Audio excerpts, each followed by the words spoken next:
Okay, good morning, grade 10s. Obviously this was the drawing that we were supposed to do on Friday, and then ma'am couldn't do division. So I'm just leaving my auxiliary views here. I'll explain how I did them and everything. It's just then I don't have to redraw them, so just bear with me. Okay, so we're doing page 81. So the first thing we're going to do is we're going to draw our square. So half of 38 is 19 and not 16. So we're just going to measure 19.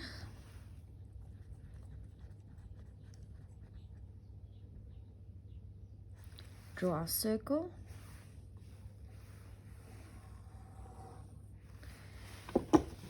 Use our 45-degree set square.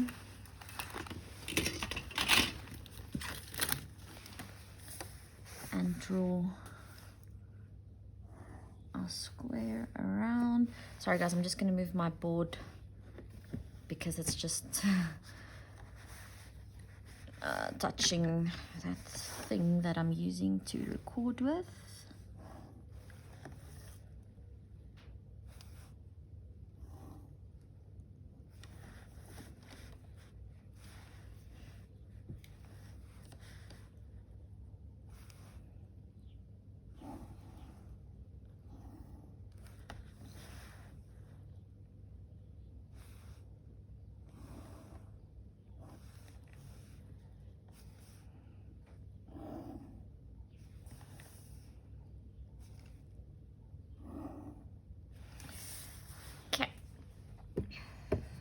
So there's our square. Okay, then what I did was I drew the auxiliary view. I drew it on the side. I drew it a bit way too far. So just be careful when you draw auxiliary. Don't draw it that far like I did.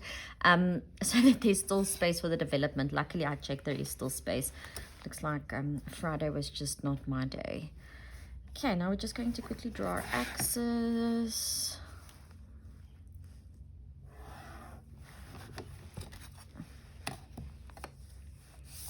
Okay, I'm not going to draw the one going down because we're not drawing a side view, so we don't need a 45-degree set square. So a 45-degree line. So I'm just going to pull my lines up for my big square.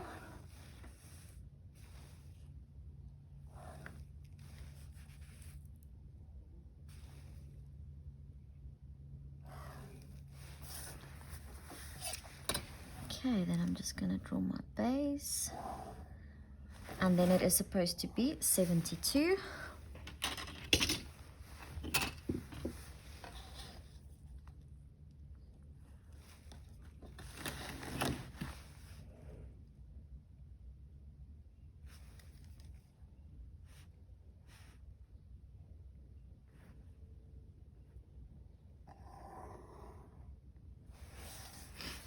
Okay, we can make this one dark as well.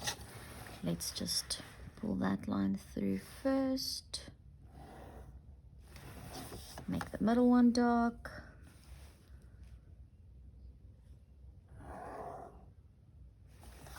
Okay, then we know that the small pipe is 18 millimeters above the base or the ground. So that's 18. And then it's at a 30-degree angle, so you can already take your 30-degree set square and you can just draw your guideline first, and then you'll see it says there 36. So we're going to measure. Sorry about some of the double lines, guys. It was just where I couldn't erase nicely. 36.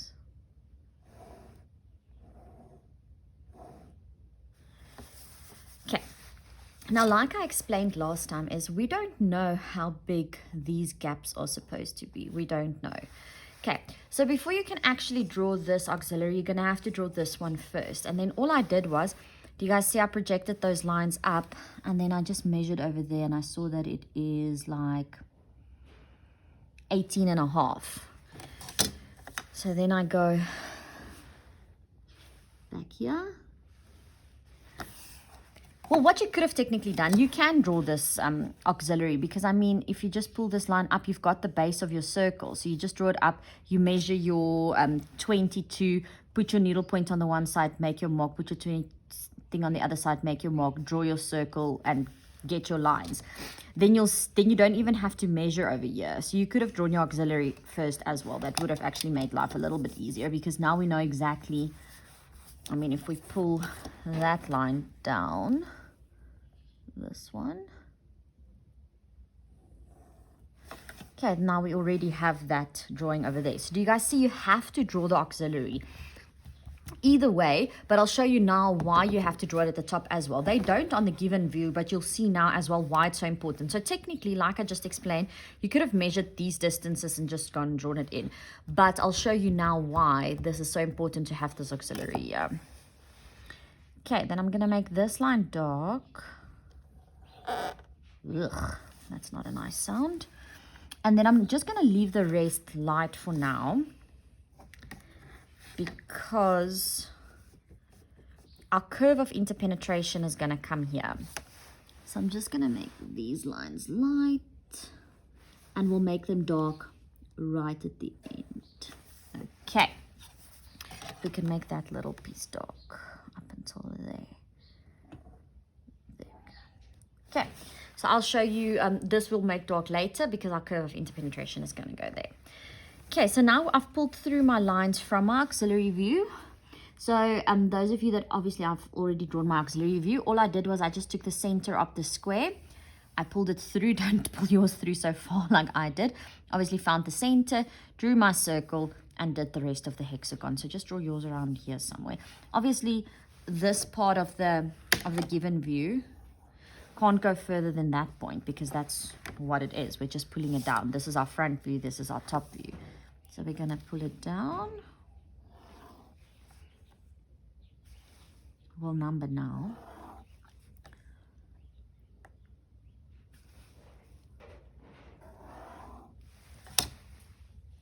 Okay.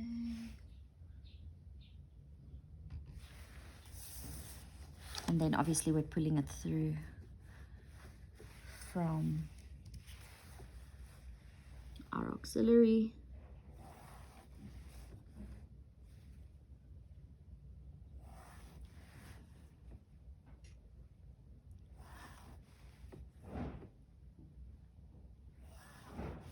Okay, and then we can draw the hexagon. Now, do you guys see it doesn't actually look like a hexagon on the top view over here? It's because it's in 2 dimensions, so it looks a little bit squashed almost in a sense. So we're just going to connect the points. So I'm literally just drawing this now. I'm drawing that part of the hexagon.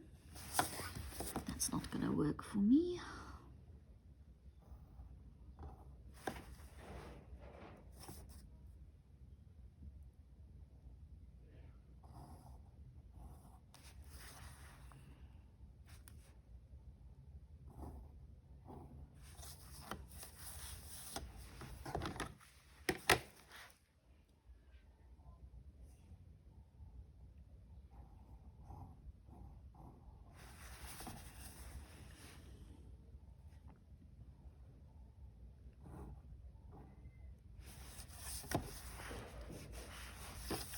This thing's in the way.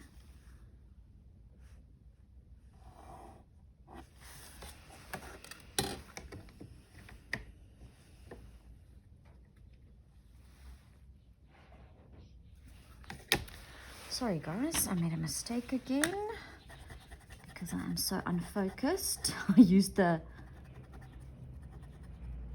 top of the axis. I hope you guys saw that I made the mistake. It's supposed to start there. I was wondering why it's coming over. Sorry about that. Oh, guys, Monday mornings unfocused. Seems like Mondays and Fridays are not my days. There we go. That's better. Sure. I don't know when last I've erased this much. Okay, then we're just going to pull these lines through.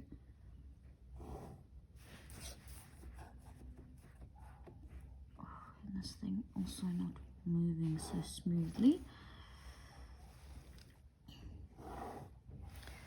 Okay, there we go. So sorry about that. What I did is I drew it from the top of the axis over there instead of from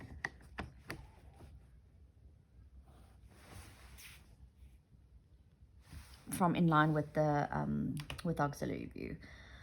Okay, so now the next step we're going to do is we're going to number like we always do.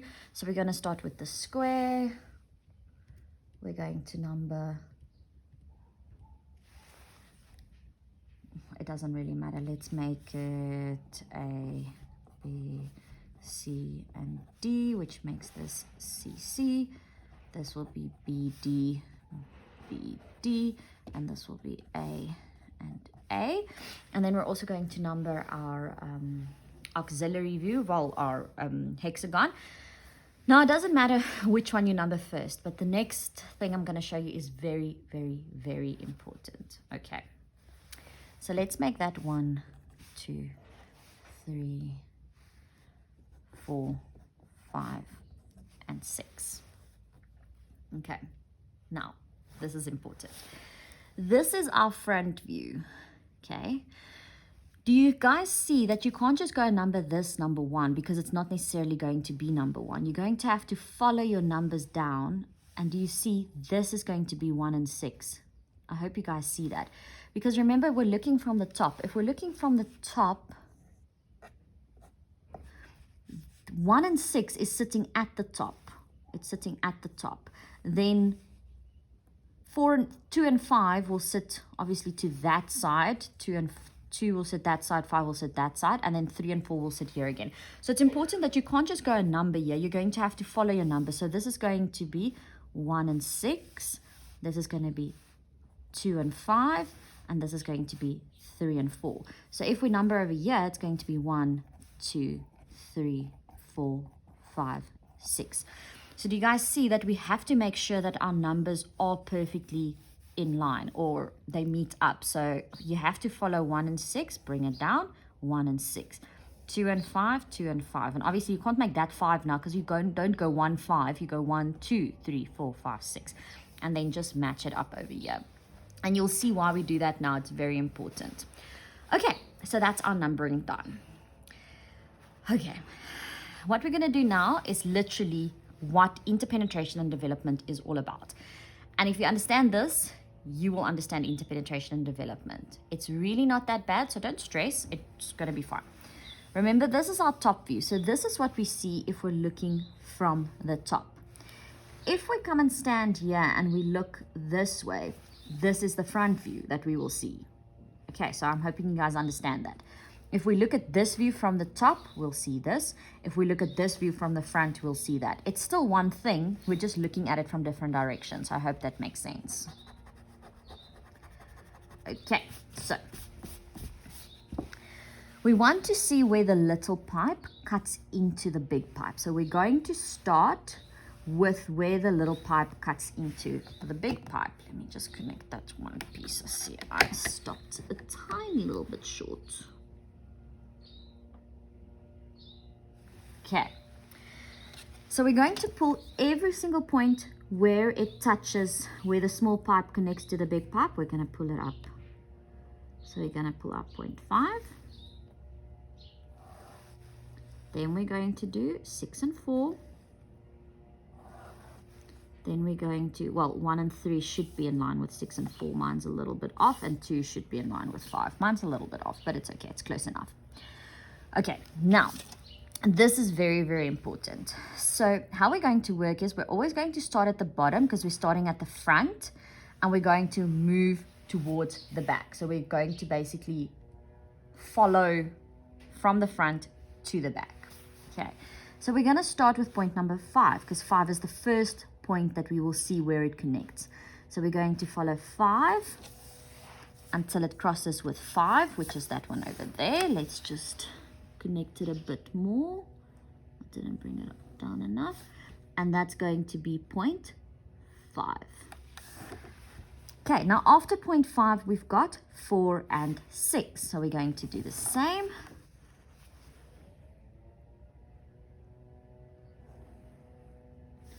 That's going to be 4, and that's going to be 6, 4 and 6. And then this is very important, guys. So we're going to go from 5 to 4 and 6. 4 and 6, we're going to go to A. Don't forget about A. Remember in the previous example, we also had this. Do not forget about A. So this is now where our auxiliaries come in. So we're going to pull A through to our auxiliary.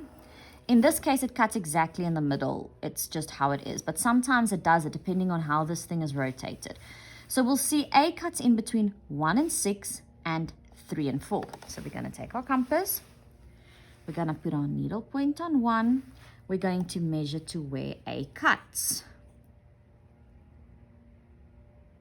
Then we're going to take it to our top view, and A is going to cut in between 1 and 6, and it's going to cut in between 3 and 4. Okay, now like I said, you'll see now, but ma'am, it's going to be on that line. It's exactly true. So that is going to be point A, and that is going to be point A. Now, the reason I'm showing you this so long is because, like I said, later on this thing is going to be twisted and turned, and then you'll see you're going to have to do this. So I want you to get into practice. So I just want you to get into practice to marking off where A cuts, so that later on you get into the habit, because we cannot forget about A. Okay, but in this case, it's normal. A is just on that line. But you'll see sometimes it makes something like goes down like that, because A might cut over here, and you'll see later on. Okay. So after A, we've got point 1 and 3, but 1 and 3 is exactly on 4 and 6 as well. If you follow them up, they're exactly the same point. But now they're just at the back. It's because this thing is just straight. You'll see, like I said, later on, when these things are twisted, it becomes a little bit more complicated. Okay, and that's pretty much it. Now we're just going to connect. So we're going to connect. We're going to start with 5. We always go front to back. So we're going to connect 5 first to 4 and 6. So we're going to connect 5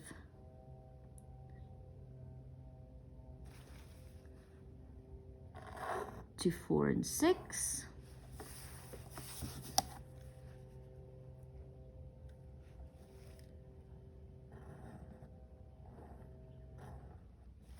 Okay, and then obviously 4 and 6 will be connected to A. But A is on this line in any case, so there's nothing funny here. We can just make this dark. And we can just make that one dark. And then after A, we're going to go to 1 and 3. But 1 and 3 is exactly the same as 4 and 6. So it's those points again. So there's nothing funny there. We don't have to draw them. They sit at the back now, if you guys are wondering, like, ma'am, what do you mean? So technically, 6 sits at the front and 1 sits at the back. It sits behind the pipe. It's where the pipe goes in on the back side. So because this line blocks our view, we can't see it. But again, later on, we would draw those as hidden detail if they were visible. And that is your curve of interpenetration. That's literally it. Okay. Now we're going to do the development. Now, I wonder if we'll have space over here. We should have space. Let's see if we do. I think we will have space.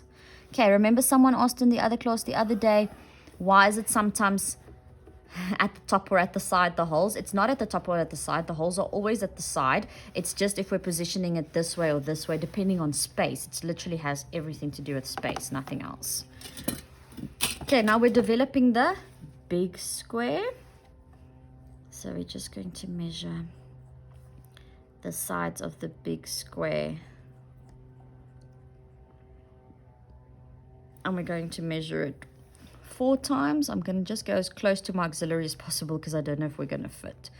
1, 2, 3. I don't think we're going to fit. 4. No, we're not. Okay, let me just see if I move it a little bit closer to the auxiliary, as close as physically possible, which would be like over there. 1. Let me just make the mark where I started. 2, 3, 4. Yeah. I made my auxiliary a little bit far away. And that's also why you would technically do half an auxiliary. So you could literally just, don't guess. Always use your set squares. You could have just done half an auxiliary. Like that. That would also be fine. Then this would obviously be 1 and 6. This would be 2 and 5. And that would be 3 and 4. Then we do have a little bit more space. Let's do it this way around.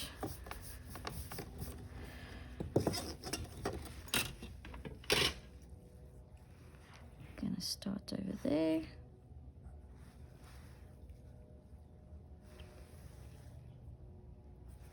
One, 2, 3, and 4. That's much better.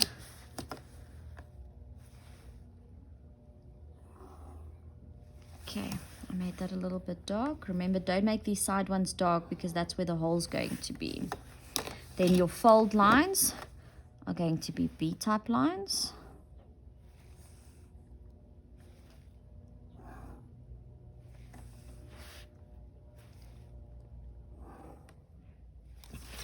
We'll make everything dark a little bit later. So we're cutting it on line A because we want the holes on the side. So we're just going to go A, B, C, D, and A. Now remember, this is our base. This is our base. We didn't change anything, so it makes life a little bit easier. Okay.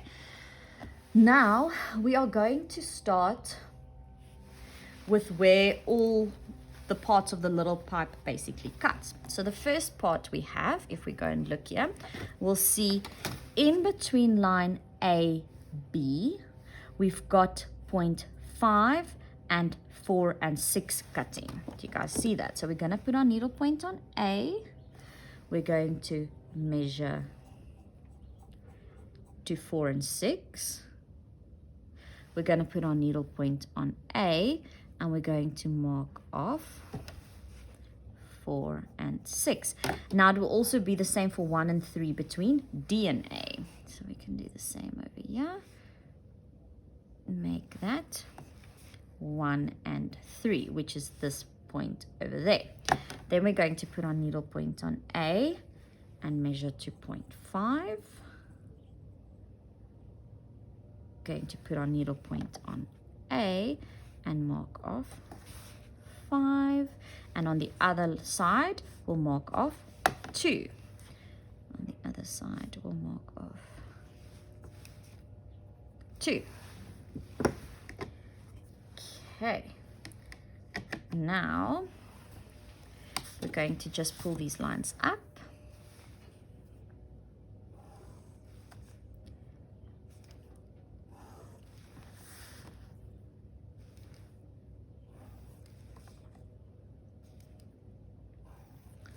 Whoops, that was a bit skewed.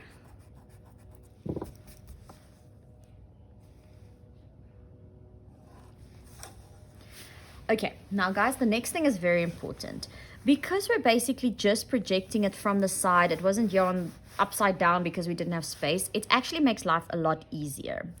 Because, remember, this is 0.3 and 4, that is 1 and 6, and that is 2 and 5. So now we can actually just pull these lines to the side because it's exactly in line, 100% in line.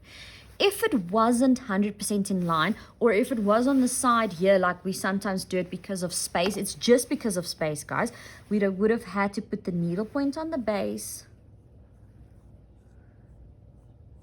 I'm just going to show you, it's going to give you exactly the same answer.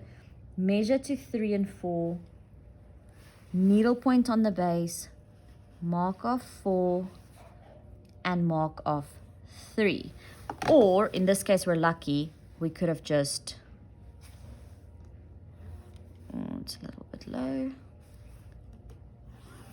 pulled the line through. Do you see? It gives us exactly the same point. Okay, so because we're projecting it to the side, we're lucky there was space here. Well, I had to cut that a little bit, but there was space here.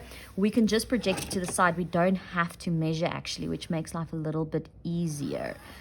So that means this is also going to be 5, and it's going to be 2. This is going to be 0.4, because remember we pulled it through from where 3 and 4 cuts. That's going to be 3, and then the last one we have is at the top over there, and that is 6, and it is 1. Okay, now all we're going to do is we are going to, but this is very important, guys. I almost forgot about A. Don't forget about A. Do you guys see A? Cuts right over there on that point. I'll pull it through all the way. And A cuts through on that point. Okay, which means that is where A cuts as well. And that's where A cuts, because it's obviously on line A, and that's on line A, and that is on line A. Okay, now, so we're going to go from A to 4, because it goes from A to 4, or if you want to look over here, it goes from A to 4 and A to 1 and 3. So it goes from A to 4 and 6, A to 4 and 6. So let's do this side first. It goes from A to 4 and A to 6. It also goes from A to 1 and A to 3, which is on this side. It goes from A to 1 and A to 3. Okay, then obviously 3 is connected to 2. And 2 is connected to 1. And on the other side, 6 is connected to 5. And 5 is connected to 4. And those are your holes. And now we can just make the rest dark.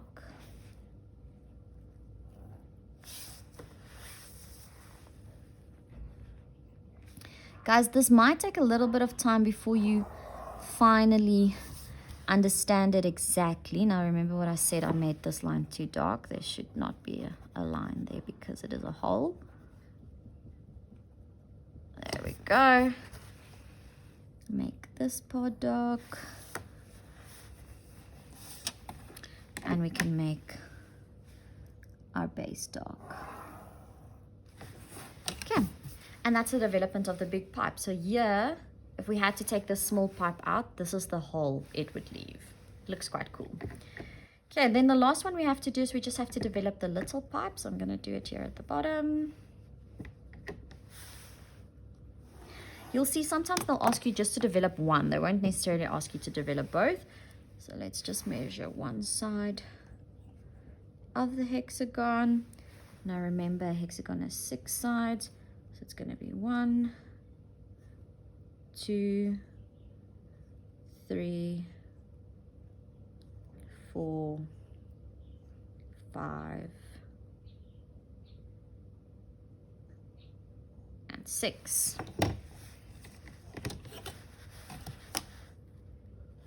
Okay, so we're just going to pull lines up there. We'll make everything dark a little bit later.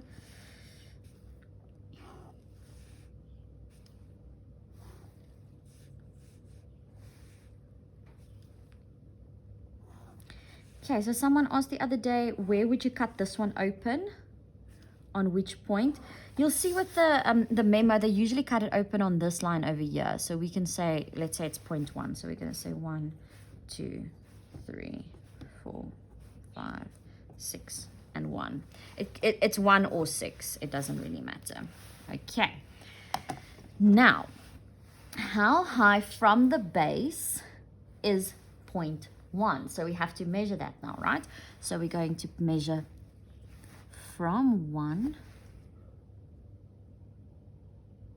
to 1. So we're going to mark off 1. We're going to mark off 1. And then you'll see 6 is the same. 6 is the same. Okay, then this one is going to be 2. So again, we put it on 2 of the base, because this is the base. We measure to where 2 cuts, because that's as high as 2 will go. We mark off 2. And then 5 is the same. So we mark off 5. And then we're going to do the same for 3 and 4. That's going to be 4. And that's going to be 3. And then don't forget about A. Very, very, very important. Okay, don't forget about A. Now, the important thing about A, again, we have to go and see how far in does it cut. So we're going to put our needle point on 1. We're going to measure to where A cuts, which is there. And we're going to mark it off. That's between A, it cuts between 1 and 6, 1 and 6. And A also cuts in between 3 and 4, which is over here. So it also cuts in between 3 and 4. So that is your A, and that is your A. Okay, now, this part is very important.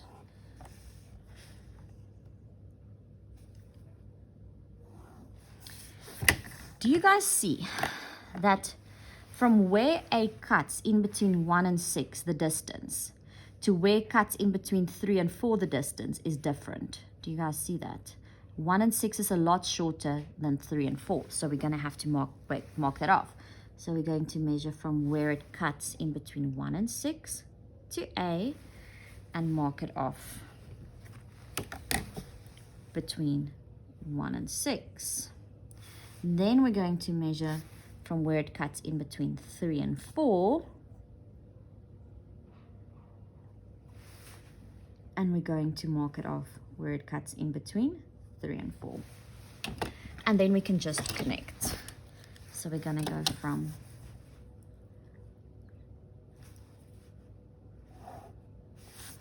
1 to 2, from 2 to 3,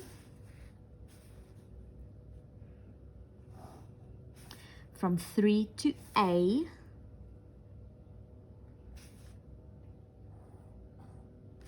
from A to 4,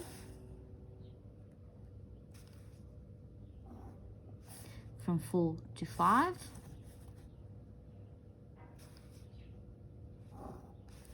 from 5 to 6,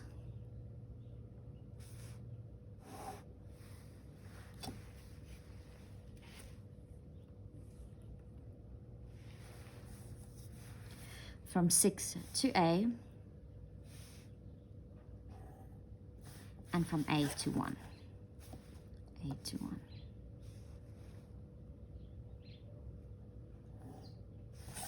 Okay, and then we're just going to make the outlines darker.